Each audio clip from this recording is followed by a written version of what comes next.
बिना वाहनों की जांच किए ही प्रदूषण मुक्त का दिया सर्टिफिकेट। हर वाहन का वीडियो क्लिप बनाकर ऐप पर अपलोड करना अनिवार्य। दिसंबर से दिल्ली के सभी पीयूसी जांच केंद्रों पर व्यवस्था होगी लागू। एक बार फिर डराने लगा है कोरोना, लगातार बढ़ रहे हैं नए वेरिएंट के मरीज। एक बार फिर मास्क लगाने को मजबूर हैं लोग।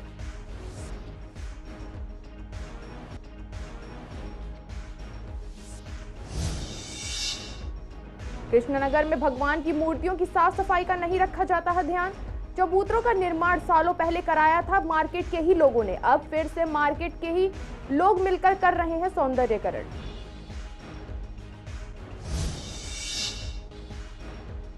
शाहदरा पुलिस ने अंतर्राज्यीय वाहन गिरोह का किया भांडाफोड़। 12 कारें हुई बरामद। गिरोह का सरगना 6 वर्ष पहले 500 वाहनों की कर चुका है चोरी।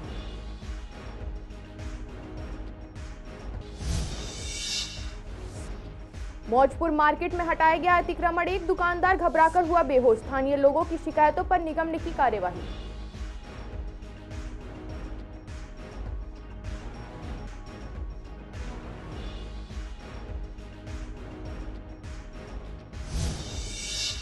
नमस्कार, स्वागत है आपका पूर्वी दिल्ली खास में। मैं प्रगति मिश्रा। कुछ खास खबरों के साथ करते हैं बुलेटिन की शुरुआत। वाहनों की बिना जांच किए ही पीयूसी देने के मामले सामने आने के बाद दिल्ली सरकार ने पीयूसी को लेकर सख्त कदम उठाए हैं। परिवहन विभाग ने अब प्रदूषण जांच केंद्रों को हर वाहन का वीडियो क्लिप बनाकर परिवहन ऐप पर अपलोड करने को अनिवार्य बना दिया है। इसी महीने से दिल्ली के सभी पीयूसी जांच केंद्र पर यह व्यवस्था लागू हो जाएगी। हमारे संवाददाता मोहित शर्मा ने पीयूसी सेंटर पर जाकर जायजा लिया और पीयूसी के अधिकारियों के जब बात की तो उन्होंने बताया कि सरकार की तरफ से उन्होंने पास किए हुए पीयूसी का ऐप है, जिसके जरिए उन्होंने वहां की पहली फोटो क्लिक करनी पड़ेगी और अपने पीयूसी सेंटर के भी फोटो क्लिक कर अपलोड करनी पड़ेगी। इसके बाद पीयूसी की जांच होगी और बाद में लोगों को पीयूसी सर्टिफिकेट देंगे। वहीं दूसरी तरफ एक पेट्रोल पंप पर इस ऐप का ना ही कोई नोटिफिकेशन आया है और ना ही उन्होंने पीयूसी जारी किया है। दिल्ली सरकार के पास पॉल्यूशन की कई कंप्लेंट पहुंच रही थी। इसको मद्देनज़र रखते हुए दिल्ली सरकार ने एक नया नियम लागू किया है। इस वक्त हम खड़े हैं पीयूसी सेंटर के बाहर। इस बार सर ऐसा है कि हम केबिन के साथ फ़ोटो और वीडियो बनाएंगे, जिससे कि कोई फ्रॉडबाजी हो रहा था, सुनने में आ रहा था कि गाड़ी कहीं और खड़ी है और पीयूसी कहीं और हो रहा है, तो नहीं हो पाएगा ऐसा। हाँ जी सर, अब क्या है, फ़ोटो खींचेंगे पहले, उसके बाद केबिन के साथ जो पीयूसी सेंटर है उसके साथ 5 या 7 सेकंड की वीडियो बनाई जाएगी, जिससे कि अगर कहीं दूरी पे गाड़ी खड़ी है तो वीडियो कैसे बनाएगा, वो अपलोड होगी, उसके बाद ही सबमिट होगी, उसके बाद ही प्रिंट आउट मिलेगा आपको। तो क्या ये सॉफ्टवेयर अलग से इंक्लूड किया गया और कब से लागू हुआ है? ये सर 5 दिसंबर से लागू हुआ था दिल्ली में, लेकिन वो धीरे धीरे अलग अलग एरिया में हो रहा था अपलोड। तो अब 22 दिसंबर तक पूरी दिल्ली में हो चुका है आज के दिन। तो ये कहा जा सकता है कि जो आप फोटो या वीडियो बनाते हैं तो ये कहाँ अपलोड होगा, किस तरीके से ये लागू होगा? ये सर मोबाइल पे एक ऐप दे दिया है, इसी में एक ऐप जोड़ दिया है, मोबाइल ऐप। वो मोबाइल पे अपने आप डाउनलोड करके हम जैसे ही कनेक्ट करेंगे कंप्यूटर से, ऑटोमेटिक कनेक्ट हो जा रहा है। तो मोबाइल से वीडियो बनाएंगे, जैसे ही वीडियो सबमिट करेंगे वो सिस्टम पे हमारे पे आ जाएगी। सब सेंटर के नाम से ऐप आ रहा है ये है सर, सुचारू रूप से चलेगा। तो जैसा कि आप देख सकते हैं कि पीयूसी सेंटर के बाहर हम खड़े थे और यहाँ पर कोई भी धोखाधड़ी नहीं होगी और एक बाइक अभी आई है यहाँ पर, तो इसके पहले पूरी जांच होगी। यहाँ से फ़ोटो क्लिक होगी और सेंटर के भी फ़ोटो क्लिक करने के बाद वो वहाँ पर जो है कैप्चर होगा और उसके बाद ही पीयूसी का जो सर्टिफिकेट है वो लोगों को मुहैया करवाया जाएगा। वीडियो जर्नलिस्ट अतुल भारद्वाज के साथ Mohit Sharma, CCN live, Delhi. Corona हर बार की तरह एक बार फिर से डराने लगा है। एक बार फिर कोरोना का नया वेरिएंट लोगों के मन में डर का माहौल बना रहा है। इस वेरिएंट के मरीज भी लगातार बढ़ रहे हैं, जिससे लोगों का कोरोना का मंजर भी याद आने लगता है। ऐसे में लोग घबराए जरूर हैं, लेकिन ज्यादा डर की बात यह है कि पूर्वी दिल्ली की जनता का कहना है कि चिंता का विषय है कि कोरोना ने फिर से दस्तक दे दी है। लेकिन अब ज्यादा पैनिक नहीं हो, क्योंकि सर्द मौसम में साथ ही कोरोना भी हर साल एक नए वेरिएंट के साथ आ रहा है। यूं तो दिल्ली के बढ़ते पॉल्यूशन की वजह से कुछ लोग मास्क जरूर लगा रहे हैं, लेकिन कोरोना की वजह से लोगों के मन में अभी खौफ का माहौल नहीं है। देखिए कोविड-19 जो शुरू हुआ था उस वक्त में तो बहुत ज़्यादा डर का माहौल था और जो सेकंड वेव आई थी उसमें तो बहुत ही ज़्यादा लोग परेशान हो चुके थे। लेकिन अब जो ये कोविड का जो वेरिएंट आ रहा है ये हालांकि डराने वाला नहीं है इतना, लेकिन सतर्क रहना हम लोगों को कि सिर्फ अलर्ट रहें। घबराने की ज़रूरत नहीं है क्योंकि घबराने से सारी इकोनॉमिक फेल हो जाती है और हिंदुस्तान जो इकोनॉमिक के ऊपर ही टिका हुआ है। तो इसलिए सबको हम यही संदेश देना चाहते हैं कि घबराएं नहीं, सिर्फ अलर्ट रहें, सतर्क रहें और जो भी आसपास के जो लोग हैं अगर उनको कोई ऐसे सिम्टम्स आते हैं तो वो अपना टेस्ट जरूर करवाएं। देखो कोरोना का जो पहले 2019 में आया था वो तो खैर काफ़ी ख़तरनाक था। इसके लिए तो अभी शुरुआत किसी ने बताई है, तो मैं तो यही आपके चैनल के माध्यम से सलाह दूंगा लोगों को कि डरना तो बिल्कुल नहीं है, लेकिन प्रिकॉशन बहुत ज़रूरी है। मास्क लगा के रखें। वैसे भी दिल्ली के अंदर रहना है तो इसमें तो मास्क बहुत ज़रूरी हो गया पोल्यूशन की वजह से। मास्क लगाएं तो आप प्रिकॉशन अच्छे करें तो आप सेफ़ हैं। मुझे नहीं लगता कि ये कोई इतना ज़्यादा खतरनाक वेरिएंट होगा ना। कुछ थोड़ा बहुत डर तो है ही है, जैसे न्यूज़ आती है तो कोई एक बार तो उनकी आंखों के सामने वो सीन दोबारा रिपीट हो जाता है। डर थोड़ा बहुत तो है ही है, पर मैं यही चाहूँगा कि सबको ये मैसेज आपके चैनल के माध्यम से पहुँचे कि इसमें डरने वाला कुछ भी नहीं है। जो आइडिया लग रहा है वो यही है कि पोल्यूशन और कोरोना के जो आप वेरिएंट रहे हैं बता रहे हैं उससे बचने के लिए मास्क ही इम्पोर्टेंट है। मास्क लगा के रखें, वही सेहत के लिए अच्छा। लोग जब पहले आए तो उससे डरे हुए हैं। अगर कल को अगर वैसा मंजर फिर आ गया तो फिर क्या होगा? देखिए लोगों को ये सूचना तो आप लोगों के माध्यम से ही मिलती है। मीडिया इतना जागरूक है। मीडिया ने जैसे केरला के अंदर कहाँ परसों 600 बता रहे थे और आज 3000 बता दिए, और बिहार और जगह भी इसी तरीके से केस बढ़े हैं और वही न्यूज़ चलनी शुरू हो गई है। तो लोगों को अभी तक, क्योंकि ऐसा ये जो मौसम है सर्दी के मौसम में जुकाम नज़ला होता रहता है, लेकिन क्योंकि अब हम कोरोना के दौर से गुजरे हुए हैं और जब मीडिया उस कोरोना के नाम को उजागर करता है तो वो जरा सा नज़ला जुकाम झट कोरोना वाला मापदंड बच जाता है। हमें अलर्ट रहना चाहिए। पूर्वी दिल्ली कृष्णानगर में भगवान की तकरीबन 8 से 10 फुट ऊंची मूर्तियां तो लगी हैं, लेकिन साफ सफाई बिल्कुल नहीं रहती है। ऐसे में मार्केट एसोसिएशन के लोगों ने इन चौराहों का सौंदर्यीकरण करने का बीड़ा उठाया है। मार्केट एसोसिएशन से जुड़े लोगों ने बताया है कि इन चबूतरों का निर्माण काफी साल पहले मार्केट के ही लोगों ने किया था, लेकिन उसके बाद अनदेखी होने लगी। कुछ लोगों ने कहा कि खाने पीने की चीजें डालना शुरू कर दिया, इससे गंदगी फैलने लगी है। कई जगह शिकायतें भी की गई हैं। इसका सौंदर्यीकरण किया जाना जरूरी है, लेकिन किसी ने गौर नहीं किया। अब फिर मार्केट के ही लोग मिलकर इसका सौंदर्यीकरण कर रहे हैं। मार्केट एसोसिएशन ने आज से 10 साल पहले, लगभग 10 साल का टाइम होगा, ये ब्यूटिफिकेशन कराई थी। बहुत अच्छे फुहारे लगाए थे और पूरी मेंटेनेंस कराई थी। हमने तब भी निगम अधिकारियों को और नेताओं को बोला था कि ये काम करवाओ आप, क्योंकि बहुत ज़रूरत है। जो भी जाता है इस चौराहे से होकर जाता है। कृष्ण चौक है और ये शिव चौक है, मगर किसी ने भी कोई सुध नहीं ली। अब भी हम कई महीनों से नेताओं को कह के थक गए, निगम को कह के थक गए, लेकिन किसी ने कोई सुध नहीं ली। एक ही जवाब है जो आज से 10 साल पहले था, वो भी आज भी वही जवाब है कि फंड नहीं है। अब जब इनके पास फंड नहीं है तो हमारी association Krishnanagar traders welfare association के सभी अधिकारियों ने बैठ के मीटिंग की। उसमें फिर दोबारा से हमने यही प्रस्ताव पास किया कि अब ये मेंटेन एसोसिएशन के द्वारा कराया जाएगा। और एसोसिएशन के कई हमारे व्यापारी भाई हैं जो हमारे एसोसिएशन में हैं, उन व्यापारी भाइयों ने भी सहयोग करा है। किसी ने सीमेंट भेज दिया, किसी ने भाई रोड़ी बदरपुर की जिम्मेदारी ले ली, ऐसे करके सहयोग करा है एसोसिएशन का। तब जाके ये दोनों चौकों का काम हमने अब शुरू कराया है। इसमें ब्यूटिफिकेशन में अभी हमने टाइलें लगवानी है, जैसे पेंट होना है, और जो भी ग्रिलें टूटी हुई हैं ग्रिलों को हमने रिपेयर करवाना है। पूरा काम कराना है जिससे कि ब्यूटिफिकेशन लगे। मार्केट चौक चौराहा जो है एक सुंदर सा रूप देना चाहते हैं। जहाँ भगवान की मूर्ति होती है हम लोग आके इसको पूछते हैं तो थोड़ी साफ़ सफाई व्यवस्था होनी चाहिए। और अब मार्केट एसोसिएशन ने खुद ये बीड़ा उठाया है और सब व्यापारी भाइयों के सहयोग से पैसे वगैरह एकत्रित कर कर हम इसको जो है चौक को अपनी तरफ से कोशिश करेंगे कि बहुत सुंदर बना दें, ताकि एक ये मिसाल बने चौक कि देखो साफ़ सफाई और सुंदरता किसे कहते हैं। पार्षद को भी कहा, एमएलए को भी कहा है और एमपी तक को कहा कि इन चौकों का सौंदर्यीकरण किया जाए। अब कभी कह देते हैं हमारे पास बजट नहीं है, कभी कुछ कभी कुछ, तो अब मार्केट के सभी लोगों ने मिलकर किया। दरअसल इन चौराहों के ऊपर लोग भी गंद डालते हैं, घर का लाके पूजा का सामान फेंक देते हैं, कभी कुछ सामान फेंक दिया, कभी कुछ फेंक दिया खाने पीने का। तो उससे चूहे वगैरह हो गए। नहीं, लाइट तो लगी हुई है, ये जो सरकारी लाइट लगी हुई है, पोल माउंटेड है, इसी से कनेक्शन ले रखे, पहले भी लाइटें लगी हुई हैं। कैमरे जो है वो तो दिल्ली पुलिस के लगे हैं, दिल्ली पुलिस के बहुत बढ़िया कैमरे लगे हुए हैं। पूर्वी दिल्ली शहादरा जिला पुलिस ने अंतर्राज्यीय वाहन चोर गिरोह का भांडाफोड़ किया। पुलिस ने गिरोह के सरगना समेत 2 बदमाशों को गिरफ्तार किया है। बदमाशों की पहचान शाकिब उर्फ गुड्डू और नाजीम के रूप में हुई है। पुलिस ने इनके पास से चोरी की 12 कारें बरामद की हैं। गिरोह का सरगना पिछले 6 वर्षों से 500 वाहनों को चोरी करके तेलंगाना, राजस्थान, चेन्नई समेत कई राज्यों में बेच चुका है। पुलिस की जांच जारी है।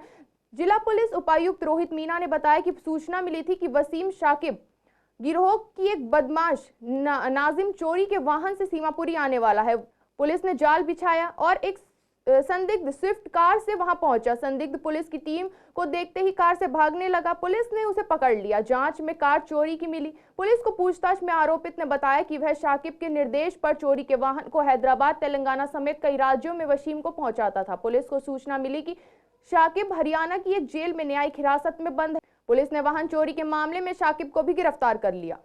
जो गद्दू है, इसको गद्दू है, इसको हम लेके गए पुलिस रिमांड पे लेके हमने इसको इंट्रोगेशन की गई।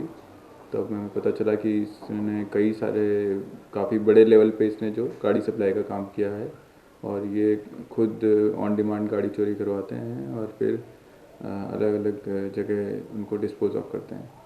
सर, कितने मामलों का खुलासा हुआ है और किस तरह से जो इनके कार्य करने का तरीका है? ये बहुत ही वेल ऑर्गेनाइज्ड गैंग है और हमने 12 गाड़ी इनसे रिकवर करी हैं जो अलग अलग थानों से पूरे दिल्ली भर में से चोरी हैं।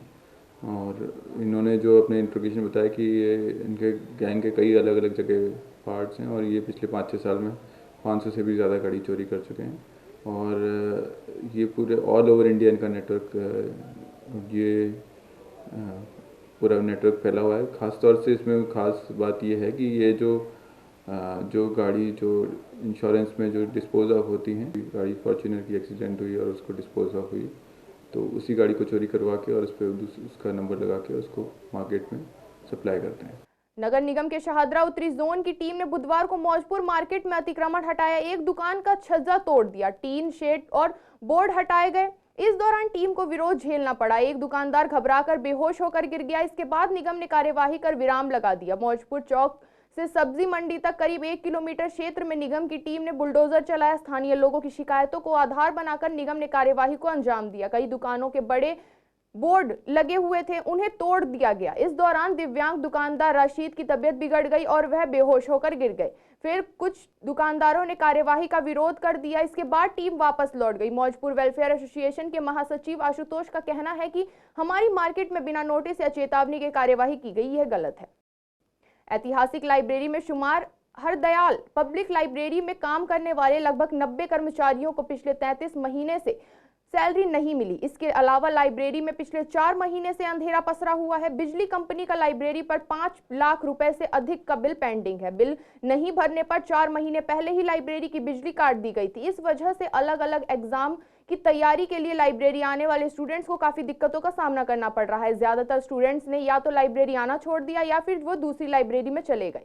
इसी लेकर हमने पार्षद की बहन प्रीति से बात की तो उनका कहना था कि लाइब्रेरी की हालत बहुत बुरी है। यह इतिहास में जुड़ी लाइब्रेरी है, बावजूद इसके यहाँ लाइट ना आने की वजह से पानी भी नहीं है। और जब मैंने लाइब्रेरी विजिट की तो जाना कि लड़कियों को वॉशरूम इस्तेमाल करने के लिए भी लाइब्रेरी से अलग जाना पड़ता है। ऐसे में मैंने इसकी आवाज़ आगे उठाई है और लाइब्रेरी की सफाई करवाई है। जल्द ही यहाँ लाइट की सुविधा भी होगी और सैलरी को लेकर जो कर्मचारी परेशान है उनको भी सैलरी दी जाएगी। हालांकि यह एक अनदेखी है जो इतने टाइम से लाइब्रेरी की हालत ऐसी रही है।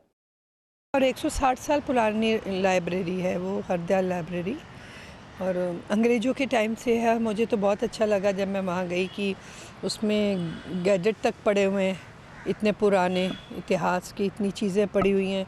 पर पता नहीं पीछे कौन कमेटी थी, क्या था, पूरा सिस्टम उसका लड़खड़ाया हुआ है। जो स्टूडेंट्स आते हैं रीडिंग के लिए उनको कोई फैसिलिटी नहीं है। वो तो अपनी टॉर्च और ऊपर छोटे छोटे लाइट ऐसे जो सेल के साथ चलती है उसको जला के वो लोग रीडिंग कर रहे हैं। और मैं समझती हूँ इतनी हिस्टोरिकल चीज़ को कैसे कितना ख़राब कर दिया। 3 साल से बहुत सारे लोग उसमें लाइब्रेरी के बाहर धरने पर बैठे हुए थे और जो हमने बनने के बाद अब उनका धरना खुलवाया और हमने बोला कि आप स्ट्राइक खोल दो और हम लोग आपकी सैलरी जल्दी कराएंगे। लेकिन उसके बाद हम भी अपने वादे पर अभी पूरी तरह से खरे नहीं उतर पा रहे, क्योंकि एक तो हाउस में प्रेम्बल लगाया, उसके बाद उसके मिनट्स आए। अब मिनट्स के बाद हम लोग कमिश्नर साहब से बोल रहे हैं कि जल्दी से इसका बजट रिलीज़ करें, क्योंकि 4-5 महीने से वहाँ लाइट भी नहीं है, लाइट नहीं है तो पानी भी नहीं है। और जो आधे बंदे बाहर स्ट्राइक पर बैठे थे, उनको जो अंदर थे उन्होंने तो बिल्कुल कुछ काम ही नहीं किया इन बिटवीन जो काम उनको करना चाहिए था। पूर्वी दिल्ली के जोशी कॉलोनी से पुलिस ने एक संदिग्ध व्यक्ति को गिरफ्तार किया है। दरअसल गुरुवार को लगभग रात में 9:20 पर कांस्टेबल अश्विनी जोशी कॉलोनी इलाके में गश्त पर थे। जब वह सामुदायिक केंद्र के पास पहुंचे तो उन्हें सूचना मिली कि एक व्यक्ति बटनदार चाकू लेकर अपराध करने के इरादे से पास में घूम रहा है। गुप्त सूचना पर कार्यवाही करते हुए कांस्टेबल अश्विनी मुखबिर के साथ मौके पर पहुंचे तो एक व्यक्ति बिना वजह घूम रहा था। उस व्यक्ति को हिरासत में लिया गया और तलाशी लेने पर उसके पास से एक बटन वाला चाकू बरामद हुआ। व्यक्ति की पहचान अशरफ के रूप में हुई। आर्म्स एक्ट के तहत मामला दर्ज किया गया और आगे की जांच शुरू की गई। क्रिश्चियंस का सबसे बड़ा त्योहार क्रिसमस आने ही वाला है। हर साल 25 दिसंबर को मनाए जाने वाला इस त्योहार को अब सभी वर्ग के लोग मनाते हैं। लोगों के मन में इस त्योहार की उत्सुकता बाकी अन्य त्योहारों की तरह ही होती है। इस त्योहार को लेकर लोग मार्केट में अलग अलग तरह की खरीदारी करते नजर आते हैं। उन्होंने बताया कि क्रिसमस के लिए सेंटा की कैप, हेयर बैंड्स और घर को सजाने का काफी सामान मौजूद है। साथ ही केक में भी सेंटा के डिजाइन के केक मौजूद हैं। लोग अपनी दुकानों को भी सजा रहे हैं। बहुत अच्छा क्रेज़ है और बहुत शॉपिंग कर रहे हैं। हम अपनी ब्रांच के लिए ले रहे हैं क्योंकि 3 दिन की छुट्टी आ रही है, सैटरडे, संडे, मंडे को क्रिसमस है और इसलिए आज ही हम अपनी ब्रांच में डेकोरेशन कर लेंगे सारी। हम देख रहे हैं गर्ल्स के लिए ऐसे वाले बैंड ले रहे हैं और बॉयज़ के लिए स्पेक्स वाले ये आ रहे हैं ना, ये ले रहे हैं। तो सब अलग अलग लेंगे, गर्ल्स ये लगाएंगी, बॉयज़ ये लगाएंगे। पार्टी होने वाली, हमने अपनी ब्रांच के लिए सीक्रेट सेंटा का गिफ्ट लिए। अभी तो यही करेंगे और फिर लंच पार्टी करेंगे शाम को। नहीं, सारे फेस्टिवल एक ही होते हैं, वो आपके ऊपर डिपेंड करता है आप कैसे एंजॉय करते हो। ऐसा कुछ नहीं है क्रिश्चियंस का अलग है, उसका अलग है, आपके ऊपर डिपेंड करता है कि आप कैसी वाइब। हाँ, साल ये क्रिसमस का सारा सामान है, सेंटा गॉगल्स है, कैप्स है, काफ़ी वैरायटी है मेरे पास सेंटा की। इसमें आई थिंक सब कुछ लोग अच्छा खरीद रहे हैं, जो ड्रेसेस बिक रही हैं और आपकी कैप्स है, ट्री हैं, काफ़ी आइटम है इसके अंदर आज के। जैसे आपके फ्रिल मिल जाएगी आपको इस टाइप से, और ये सेंटा के स्टार्स आते हैं, विंग्स आते हैं, बेल्स आती है, काफ़ी तरह की इसके अंदर। खरीदे, स्कूटर खरीदा है बच्चों के लिए गिफ्ट लिया बस। I am very excited. Actually मेरा बर्थडे भी उस दिन है और मेरा बेबी है, वो फर्स्ट टाइम सेलिब्रेट करेगा मेरे साथ तो क्रिसमस का, तो I am very excited.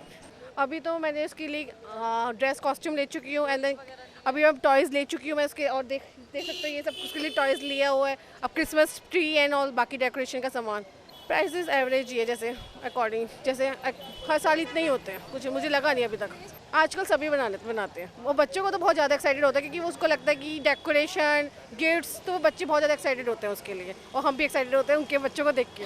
Actually में अपना भी क्रेज़ है, लगता है कि थोड़ा सा डेकोरेट कर लो और सभी फेस्टिवल अपने हैं, अच्छा लगता है समझा के, इसलिए है। मेरे पास कोई छोटा बच्चा नहीं है, मेरा बच्चा जो है मैरिजेबल एज का है, पर मैं अपनी खुशी के लिए लेने ऐसे ही है, ट्री है, पेड़, डेकोरेटिव आइटम्स वगैरह जो हैं वो ही लेने वाली हूँ।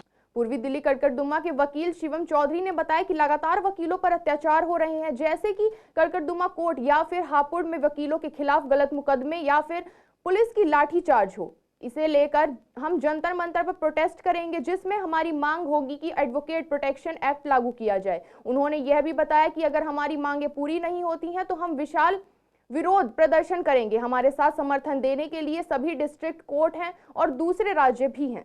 सर, आप देख सकते हैं जैसे 30,000 में हुआ, हापुड़ में हुआ, हापुड़ की आपने वीडियो देखोगे किस तरीके से वकीलों पर हमले किए गए। हम भी वैसे कहने के लिए तो क्या नाम है, कोर्ट ऑफिसर हैं, एक जज होता है, एक वकील होता है, पर किस तरीके से पुलिस वालों ने उन पर लाठीचार्ज किया।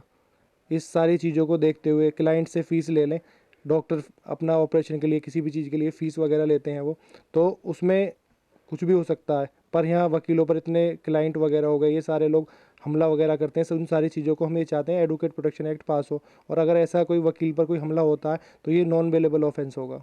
सर, हमारा निर्णय ये है कि अभी हमने फ़िलहाल दिल्ली की जितनी भी क्या नाम है कोर्ट्स हैं, डिस्ट्रिक्ट कोर्ट्स हैं, दिल्ली हाई कोर्ट है, यहाँ के जितने भी ऑफिस बियर्स हैं जो मतलब इलेक्टेड रिप्रेजेंटेटिव है हमारे, उनको सबको इंटीमेट किया हुआ है हमने। जो हमारा यूपी से भी कुछ मतलब बार वगैरह हैं उनको भी हमने क्या नाम है हमने एक इंटीमेशन दिया है, तो सारे लोग यहाँ पे आ रहे हैं। अब देखिए अगर इसके बाद भी अगर एडवोकेट प्रोटेक्शन एक्ट दिल्ली सरकार लागू नहीं करती तो ये और बड़े स्तर पे किया जाएगा। हम जो प्रोटेस्ट कर रहे हैं हमारी खुद की, मैं एक संस्थापक हूँ, पश्चिमांचल अधिवक्ता मंच एक ट्रस्ट है, वो रजिस्टर्ड कर रखी है, और हमारे साथ 8 ट्रस्ट और हैं जो एडवोकेट वेलफेयर के लिए काम कर रही हैं। वो सारे लोगों को प्रोटेस्ट करने इसलिए आने पड़ रहा है क्योंकि बहुत से जो हमारी BCD हो गई, हमारे जितने बार हो गए, इन लोगों को अगर इकट्ठा होकर हम तरीके से प्रोटेस्ट करें तो ये एडवोकेट प्रोटेक्शन एक्ट मैं कहता हूँ 1 महीने में पारित हो जाएगा। पूर्वी दिल्ली गोकलपुरी में वजीराबाद रोड पर चलते ऑटो में महिला से लूटपाट करने वाले 2 बदमाशों को गोकलपुरी थाना पुलिस ने उत्तर प्रदेश से गिरफ्तार किया है। वारदात के बाद बदमाशों ने चलते ऑटो से महिला को नीचे फेंक दिया था। बदमाशों की पहचान शाकिर और लोकेश वर्मा के रूप में हुई है। इनके बाकी साथियों की तलाश में पुलिस छापेमारी कर रही है। पुलिस ने बदमाशों के पास से लूटा गया पर्स, 2400 रुपए व सोने के कुंडल और वारदात में इस्तेमाल ऑटो बरामद कर लिया है। जिला पुलिस उपायुक्त डॉक्टर जॉय एन टिर्की ने बताया कि संतरेश उर्फ संतोष बागपात में रहती है। मंगलवार को उनकी बेटी प्रीति का पथरी का ऑपरेशन था। महिला उसके पास जा रही थी। वह बस में लोनी गोल चक्कर पर पहुंच, यहां से ऑटो लेकर वह ब्रिजपुरी जा रही थी। ऑटो में पहले से 2 लोग बैठे हुए थे। रास्ते में बदमाशों ने उनसे पर्स व कुंडल लूट लिए थे। बाद में महिला को ऑटो से धक्का दे दिया था। पुलिस ने प्राथमिकी कर CCTV कैमरे की फुटेज खंगाली। बदमाशों की पहचान करके उन्हें गिरफ्तार कर लिया गया। पकड़े गए बदमाशों का आपराधिक रिकॉर्ड खंगाला जा रहा है। आज के बुलेटिन में केवल इतना ही। ऐसी तमाम खबरों के लिए देखते रहें पूर्वी दिल्ली खास।